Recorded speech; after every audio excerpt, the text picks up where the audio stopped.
tutupi. Langsung pakai. Pakai ya.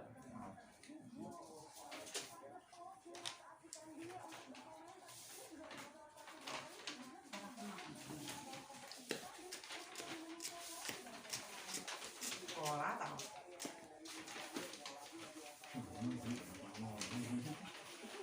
Cara-cara menekan itu.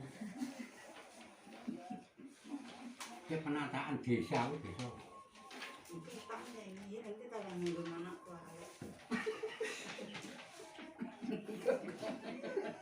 Rapi nak lembong tuang. Assalamualaikum warahmatullahi wabarakatuh. Warahmatullahi wabarakatuh. Saya Yodi Sitresna Putra dari Fakultas Ilmu Hukum dari Universitas Muria Kudus.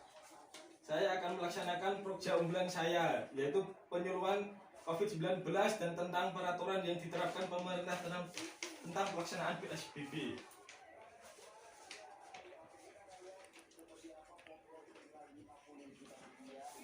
Virus corona adalah jenis baru dari coronavirus yang menular ke manusia. Virus ini bisa menyerang siapa saja, baik bayi, anak-anak, orang dewasa, ibu hamil maupun ibu menyusui. Infeksi virus ini disebut COVID-19 dan pertama kali ditemukan di kota Wuhan, Cina pada akhir Desember 2019. Virus ini menular dengan cepat dan telah menyebar ke wilayah Cina dan ke beberapa negara termasuk Indonesia. Untuk perlu kami adakan sosialisasi ini. Seperti yang sudah disampaikan tadi, di sini mungkin biasa kami cuci tangan menggunakan sabun jika tidak terkena virus corona. Dengan sekali memegang hidung, mata, dan mulut karena penularannya lebih cepat dari itu. Selesai kegiatan edukasi dan sosialisasi pengenalan infeksi corona 19.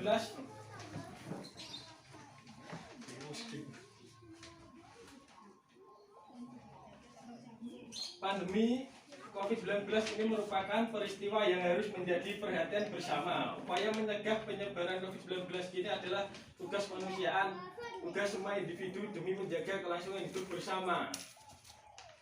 Bagaimana cara pencegahannya, Mas? Cara mencegahnya itu gini, Mas. Yang pertama, rajin cuci tangan dengan sabun atau pembersih alkohol minimal 60%. Yang kedua, jaga jarak dengan orang atau orang sakit sejauh dengan kurang lebih 1,5 sampai 2 meter. Jika sakit, kurangi berpergian agar tidak menyebarkan virus ke orang lain. Ketika harus keluar rumah, pakai masker jika bersin.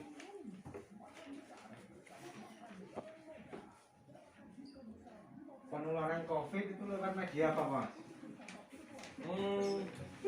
Penularan itu terjadi melalui droplet lah, Mas, atau tetesan cairan dari hidung atau mulut yang menyebar saat pembawa virus COVID-19 batuk, bersin atau meler. Tetesan cairan tersebut bisa berpindah kepada orang lain dengan dua cara. Yang pertama, terhirup oleh yang berada di radius percikan cairan yakni 1 sampai 2 meter dari sumber atau menyentuh yang tercemar.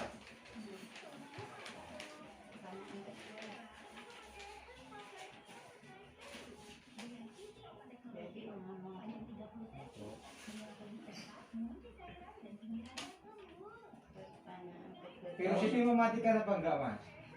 Bisa mematikan, Mas. Karena virus ini sangat berbahaya. Iya. Virusnya ini bentuknya tuh bulat, Mas, kayak bola, ada kayak pendil-pendilnya gitu, Mas. Susu lah pada pendilnya. Nah, kalau Tidak. tahu penyakit gimana, Mas? Harus diisolasi mandiri, Mas, itu. Isolasi. Iya, Mas. Harus di rumah sendirian, nggak boleh berkerumun, nggak boleh ketemu orang, Mas. Dilakukan tangannya yang nomor bisa. Ya, enggak lah, Mas.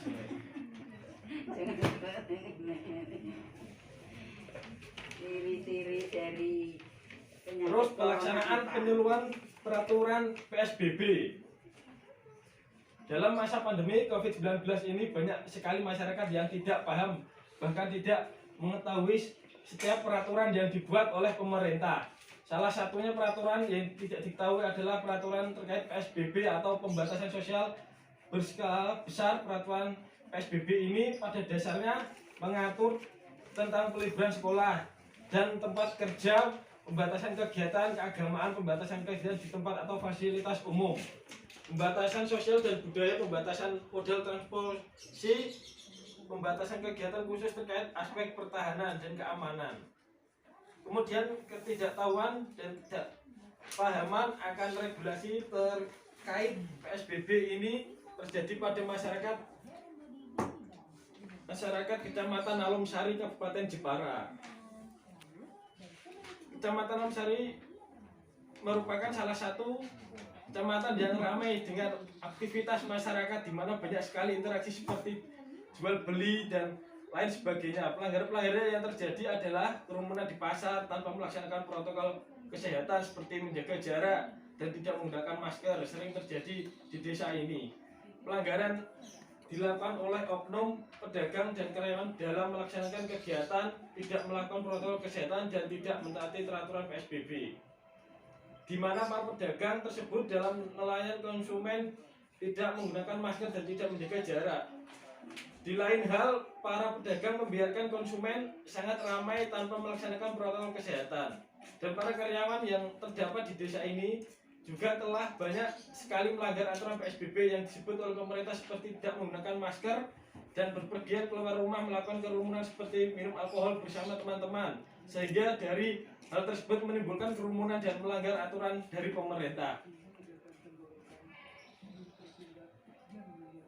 Kapan COVID-corona hilang, Mas? Wah, saya itu nggak tahu, Mas. Saya bukan pencipta COVID tersebut, Mas. Tanda-tanda COVID itu apa? Dari semua masalah yang dijelaskan, maka dilakukan sebuah kegiatan penyeluruhan peraturan yang dilaksanakan pada tanggal 7 Juli 2020 melalui media WhatsApp. Dalam kegiatan tersebut, masyarakat sasaran diberi materi hukum terkait PSBB dan diberikan sebuah video yang memuat informasi PSBB. Selain hal tersebut, masyarakat sasaran juga diberikan ruang untuk bertanya